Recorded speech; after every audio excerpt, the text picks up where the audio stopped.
Kronologi ambulans bawa pasien tabrak truk di Banyuasin, sopir ambulans patah kaki.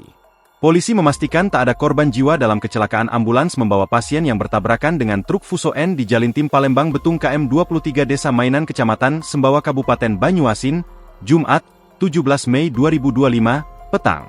Meski demikian, sopir ambulans mengalami patah tulang di kedua kakinya sehingga harus menjalani tindakan operasi.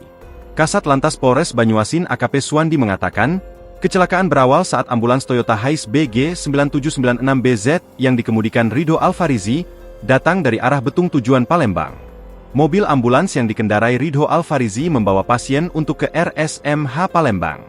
Namun, saat di lokasi kejadian, sopir ambulans mengambil lajur sebelah kanan, kata Suwandi, Sabtu, 17 Mei 2025. Lanjut Suwandi, ambulans melaju mengambil arah berlawanan menuju Palembang karena harus cepat mengantarkan pasien ke RSMH Palembang.